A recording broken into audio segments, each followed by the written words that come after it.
Welcome to Atomic English Learning Podcast, where we slow down, think clearly, and build English in a calm and natural way. Thank you for being here with us today. It really means a lot that you chose to spend this time listening and learning together. Every episode is a small step forward toward better English, clearer thinking, and a more confident version of yourself. And if you enjoy this journey, don't forget to subscribe so you can keep learning with us. Now, let's gently move into today's topic. You've probably heard this before. If you feel anxious, just do something. But what if that advice is not as helpful as it sounds? Yeah, we hear that all the time, right? The idea that keeping busy is just the ultimate cure. Exactly. It's incredibly common advice.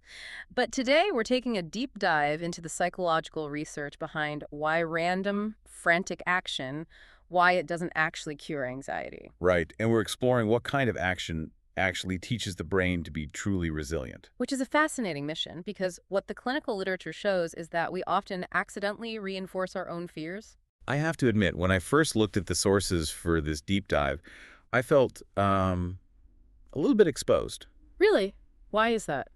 Well, I am definitely someone who, when I feel overwhelmed or anxious, I instantly try to get busy. Oh, absolutely. That makes total sense. Yeah, like I will clean the kitchen, or I'll reorganize my desk, or I'll answer 10 emails just to feel a sense of momentum. And society generally rewards that, right? People tell you that keeping busy is the best distraction. Exactly. It looks like productivity. It does.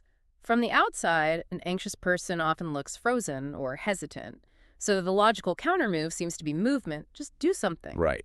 Get moving. But the clinical research argues that this is based on a fundamental misunderstanding of what anxiety actually is. Okay, so how so? Well, let's start with a highly relatable scenario from the literature to really grasp this. Let's talk about sending an email. Oh, the Yeah. dreaded professional email. Yes, I know this scenario very well. Right. So let's say you're sitting at your computer and you need to send just an ordinary work email to a manager. Okay, so not a high-stakes message. I'm not asking for a massive raise or resigning or anything like that. Exactly. It's just clear, simple, adult communication. A normal daily task that should logically take maybe 5 or 10 minutes. Right. Just a standard administrative moment. But let's look at what actually happens internally for someone experiencing anxiety in that exact moment. You write the draft. Yeah, and then I read it. And then you read it again from the perspective of the person receiving it. Oh, totally. I change a word because, I worry it sounds too demanding. Yes. And then you add an exclamation point so you seem friendly.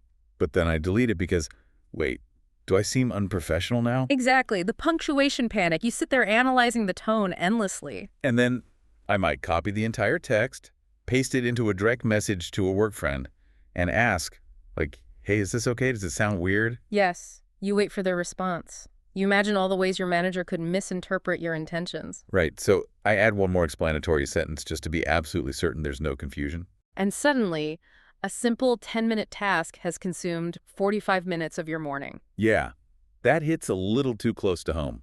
But let's analyze this from the outside. If your manager walks past your desk, what do they see? They see an employee who's deeply focused.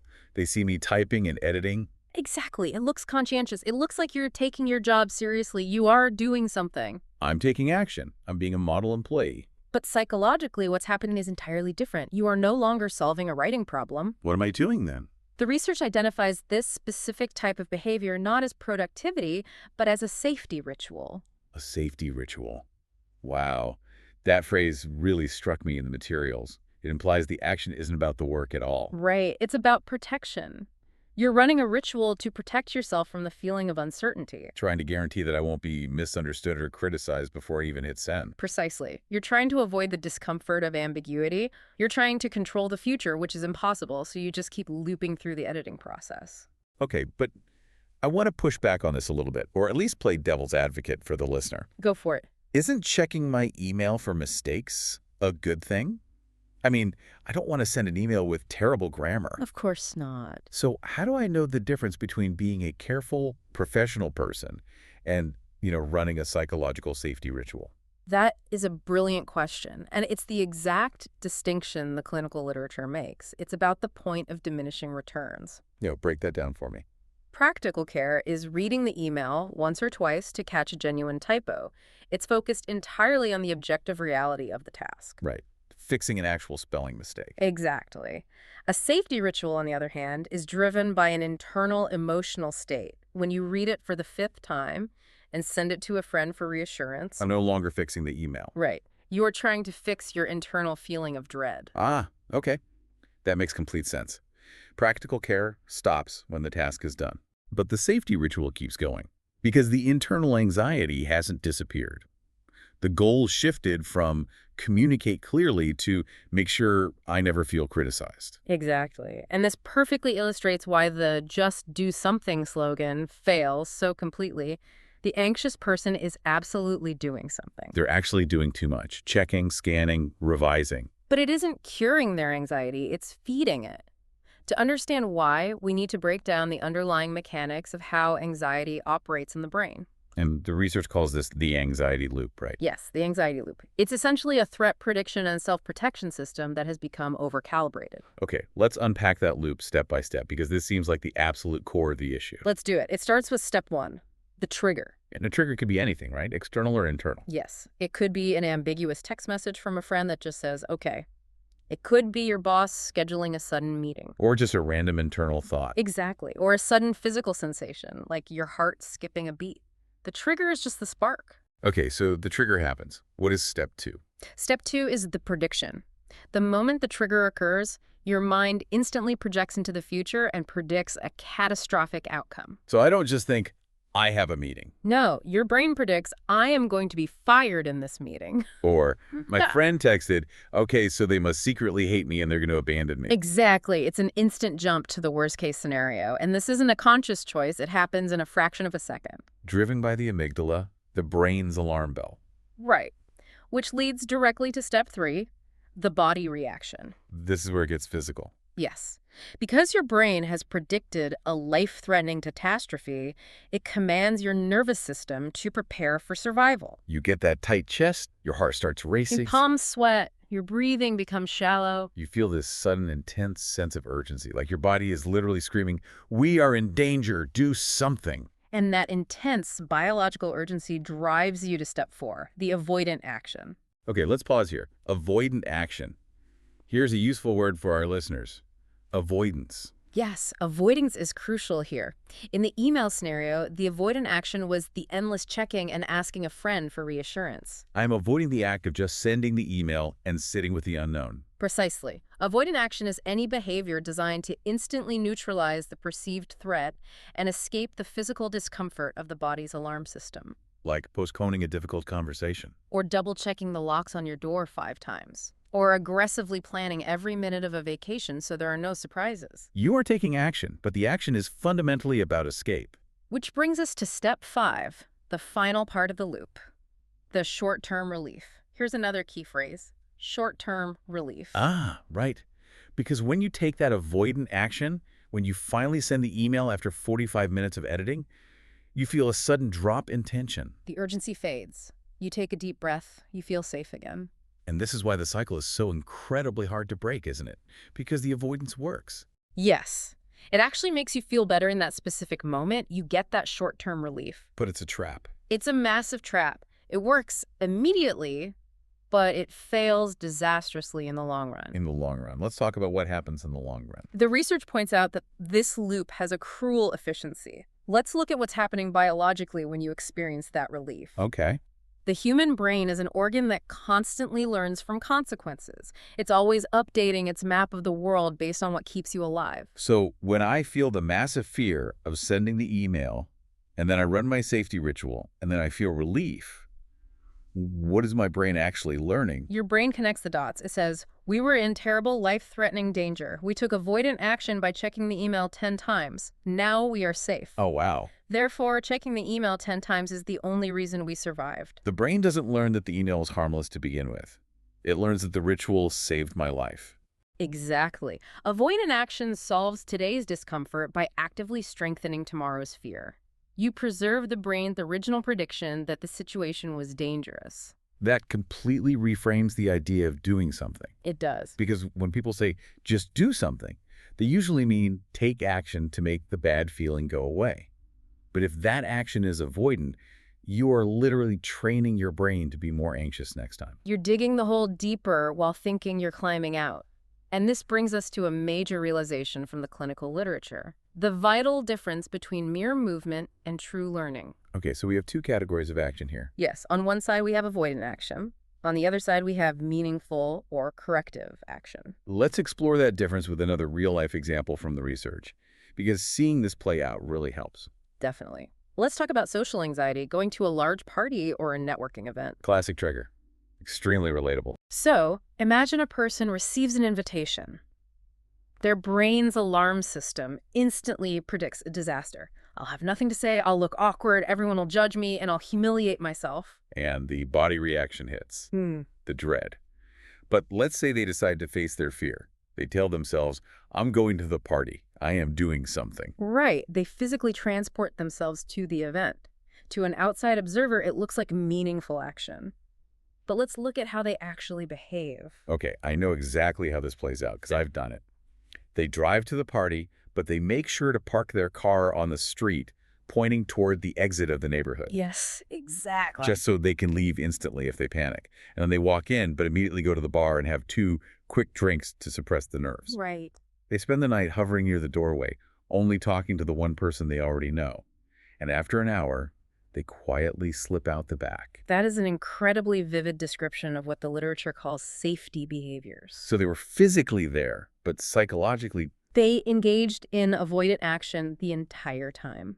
They created an invisible bubble of protection. the parking strategy, the alcohol, the doorway, those are physical actions, but they're basically escape hatches. Yes.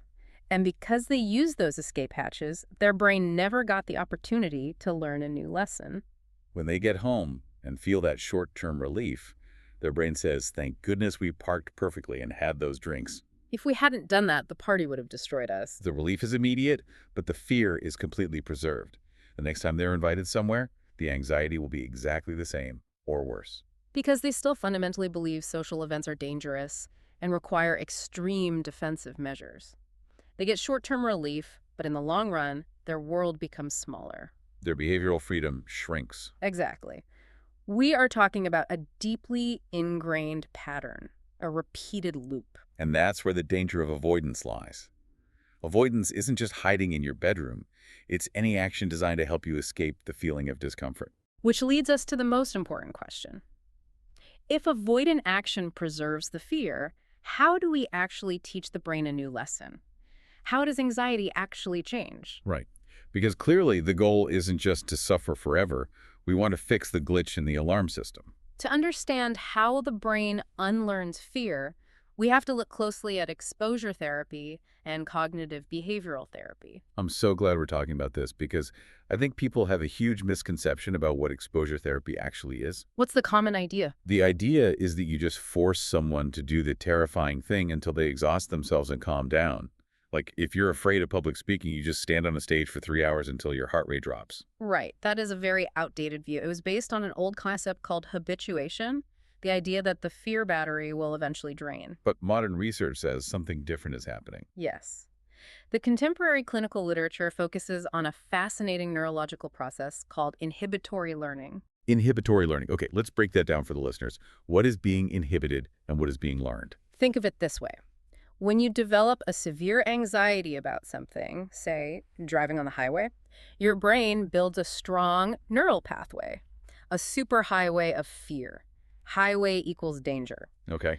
The old theory believed we could somehow erase or delete that old fear pathway. But neurobiology shows us that the brain rarely deletes old survival pathways. So what does it do instead? Inhibitory learning focuses on building a brand new competing pathway, a new memory structure that says highway equals safe. So you end up with 2 completely different associations in your brain at the exact same time? Yes, and the goal of meaningful action is to make the new safety pathway stronger and more easily accessible than the old fear pathway. The new learning inhibits or blocks the old learning. Wow. That is a massive paradigm shift. But how do you actually build that new pathway? How do you convince the brain it's safe? Through a mechanism called expectancy violation. Expectancy violation, meaning I expect a disaster and reality violates that expectation by not being a disaster. Precisely. Let's go back to the social event scenario. The person predicts, If I go to this party without drinking and stand in the middle of the room, everyone will laugh at me and I will panic. That's their expectancy, a rigid, catastrophic prediction. So to create inhibitory learning, they have to test that specific prediction. They have to actually go, stay sober, stand in the middle of the room, and see what happens. They take meaningful corrective action. Yes. They strip away the safety behaviors, they allow themselves to feel the massive surge of anxiety, and then they discover that the disaster does not happen. Their heart might be pounding, but nobody laughs at them. Reality delivers new evidence. Here's a great word. Evidence. Yes, evidence. The brain expects a fatal crash, but instead it just gets a bumpy road. The expectancy is violated. So, wait, let me clarify this because it sounds counterintuitive. Sure. You're saying, I don't need to feel calm first Yeah. before I face the thing I'm afraid of. That is exactly what the research shows. In fact, if your goal is always to calm down first, you're constantly sending the message to your brain that anxiety is dangerous and must be eliminated before life can begin. Oh, wow. The real goal of exposure is to learn. I can feel highly anxious, my thoughts can be screaming danger, and I can still take meaningful action and I will still survive. That is incredibly empowering. It takes all the pressure off. You don't have to fix the physical feeling before you can go to the party or do your work. Yeah, you just take the anxiety with you. It's like a loud, annoying passenger in your car. You don't have to kick it out. You just don't let it touch the steering wheel. That is a brilliant analogy. You drive the car, you tolerate the noise. By doing this, your brain collects new evidence. It learns that the alarm was false. And the fear eventually drops. But the drop in fear is a byproduct of the learning, not a prerequisite for it. This concept of building tolerance is so central here. We are building tolerance for the feeling of uncertainty. Exactly. Tolerance of uncertainty. Which leads me to a secondary question about lifestyle habits. We hear all the time that the cure for anxiety is a good run or 8 hours of sleep. Where does exercise fit into this? Doesn't the gym lower anxiety? That's an important question. Lifestyle interventions like exercise and sleep are undoubtedly important, but the clinical literature classifies them as physical stabilizers. Stabilizers, meaning they create a baseline of biological health, but they aren't a psychological cure. Precisely. If you're sleeping well and moving your body, your nervous system is generally less reactive. But a 2024 critical review concluded that exercise does not have strong support as a standalone treatment for clinical anxiety. Because a morning jog doesn't teach my brain how to handle the uncertainty of a difficult work email. You nailed it.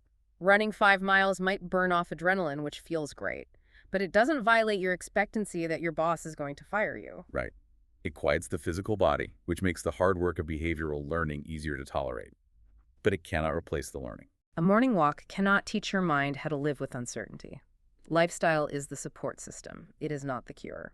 Exercise is like making sure your car has good tires. It makes the journey smoother, but you still have to drive the car into the scary territory to learn the route. Beautifully put. Now, up until this point, we've been talking extensively about physical actions, sending emails, going to parties. Right. But anxiety isn't always physical movement. Often, the most paralyzing forms of anxiety happen entirely internal. Yes, absolutely. The mental actions, specifically chronic worry. This provides some of the deepest insights in the clinical literature. We often view worrying as something that just happens to us, like a headache. Yeah, like it's out of our control. But modern psychology views chronic worry as an active process. It functions as a form of mental avoidance. Wait, let's slow down and look at that. Thinking about a problem is a way of avoiding the problem. Yes. That sounds like a contradiction. When I'm worrying, I feel like I'm intensely focused on the issue. It feels like focus and it feels like problem solving, which is exactly why it's so seductive. Let's use a scenario. Okay. Imagine a dad lying in bed at night. His child has a slight cough. The dad is awake at 2 a.m., running through catastrophic scenarios in his head. I can picture this perfectly. Yeah. He's thinking, what if this cough is pneumonia? Do we have our insurance cards ready? What if the hospital's full? Yes. Now, if you ask this man what he's doing, he would say he's being a responsible parent. He believes that by running through these terrible possibilities, he is preparing himself. It feels like an act of love and preparation. But the research reveals a mechanism called the contrast avoidance model. Contrast avoidance. Let's unpack the words first. Contrast means a sharp difference between two things, like hot and cold. Yes. In this context, the contrast is emotional. The theory suggests that people who chronically worry are not just afraid of a bad outcome, They are terrified of the sudden, sharp emotional drop that happens when you go from feeling relaxed to suddenly feeling devastated. Oh, wow. So if I'm lying in bed, feeling peaceful, and then I get a phone call with terrible news, the shock of that plunge is what I'm actually afraid of. Precisely. The sudden contrast from joy to terror is experienced as unbearable. So what does the anxious brain do? It decides never to be happy and relaxed. It decides to worry. By worrying, I lower my emotional state on purpose. I make myself miserable in advance. Exactly. You brace for impact. The literature describes it beautifully. The worrier chooses to live in a controlled drizzle of dread, so that if a sudden storm hits, they won't be shocked by the lightning. That's actually scary, but also makes absolute sense. Worry is a shield. It pretends to protect you. It says, if I stay anxious, life can't sneak up on me. But the tragedy is that the worry simulates preparation without creating any actual resolution. The dad isn't actually helping his child. The thoughts remain abstract and endless. He feels engaged with the danger, but he's just trapped inside his own alarm system. And more importantly, the mental action of worry serves the exact same function as the physical safety behaviors. It prevents emotional processing. You avoid the deeper work of accepting that life is fragile and uncertain. So even lying completely still in a dark room can be an avoidant action. Yes. It gives that short-term relief of feeling prepared, but in the long run, it just creates exhaustion. Yeah. Your brain never learns it can handle unexpected pain. That is the core insight. The connective tissue here is the intolerance of uncertainty. Anxiety demands that you do not relax until you know for certain that everything is safe. But life rarely gives us certainty first. We almost always have to act before we have the guarantee. You have to send the email before you know the response. You have to love your kids knowing you can't protect them from everything. Which is why treatments that directly target this intolerance of uncertainty are so highly effective. You have to practice moving in the presence of doubt. Okay, we have covered an immense amount of incredible theory. We understand that random action backfires, that avoidance preserves fear, that worry is a form of running away. Right. But how do we actually do this? How do we take this clinical research and turn it into something we can use on a Tuesday morning when the anxiety hits? We can organize the core mechanisms into a highly practical 4-step framework. You can initiate this the moment you feel the anxiety loop starting. The 4 steps are notice, name, act, and allow. I love a clear framework. Let's walk through this using our earlier scenario of the dreaded work email. Step 1 is notice. Step 1, notice the loop. Catch the sequence in real time, notice the trigger, the body alarm, and crucially notice the intense urge to engage in a safety ritual. So I'm sitting there, my heart is beating fast, and I notice my hand reaching for the mouse to copy and paste the text to my friend for the 3rd time. I just observe it. I don't judge it. Exactly. Once you've paused the automatic reaction, you move to step 2. Name. You must name the specific fear prediction. What does that look like? Because usually my brain is just screaming, danger? You cannot just say, I feel bad. You must force your brain to articulate the exact catastrophe it is predicting. Be highly specific. Okay, so I wouldn't say, I'm stressed about this email. I would say, I am predicting that if I send this email with a typo, my manager will think I'm incompetent and I will be passed over for the next promotion. Perfect. By naming it with that level of specificity, you separate yourself from the thought. It becomes a hypothesis, not a reality. It turns the monster in the dark into a concrete sentence. That brings us to step 3, act. Specifically, choose meaningful action. This is the turning point. You ask yourself, which action points toward my values and which action is just an attempt to relieve the immediate pressure in my chest? The action that relieves my anxiety fastest is deleting the email. That's the safety ritual. The meaningful action is clicking send right now with all my imperfections without asking for reassurance. Exactly. You press send, and immediately you will feel a massive spike in anxiety. Which brings us to the final step. Step 4, allow. Allow, meaning don't run away once the email is sent. Stay for the learning. You must allow the anxiety to exist in your body while you wait. You cannot instantly distract yourself by scrolling on your phone. You must stay long enough to discover what actually happens. This is the expectancy violation. I sit at my desk, my heart is racing, I wait. And an hour later, my boss replies, thanks for the update, looks good. Yes. Your brain predicted public humiliation. Reality delivered a boring 5-word response. Your brain absorbs the new evidence. The new neural pathway is strengthened. It's like doing a repetition at the gym for your nervous system. Notice, name, act, Allow. By allowing the discomfort, you rate the ending with reality. Let's do a quick conversational recap of the big ideas here, just to make sure the core philosophy is totally clear. I think the most important realization is that not all action is helpful when dealing with anxiety. Movement is not the same as progress. Right. When society says just do something, we now know that is incomplete advice. If the something is checking, seeking reassurance, or worrying, you are feeding the fear. The true goal is to engage in meaningful action that brings you into direct contact with uncertainty. We want to break the cycle of chasing short-term relief so we can build a life of long-term behavioral freedom. You know, as we reflect on all this, there's so much power in having the right language. Let's briefly recap some of the key vocabulary we've used today. I completely agree. Just having a clear definition takes the panic away. Take the word anxiety itself. I used to think anxiety was a character flaw. But we now understand anxiety as a biological threat prediction system. It's a feature of human survival, not a bug. And then there's avoidance. That shifted completely for me today. I used to think avoidance meant staying in bed. Now I see that frantic organizing is also avoidance. It's any action designed to escape the immediate feeling of fear. Which is driven by an intolerance of uncertainty. Uncertainty isn't a mistake, it's the fundamental condition of life. We never know what the next email will bring. Which makes tolerance so vital. We aren't trying to build immunity, we are building tolerance. The ability to sit with burning discomfort without reaching for a quick fix. And by building that tolerance, we gather evidence. Visceral proof that we can endure difficult feelings and that our catastrophic predictions are usually false.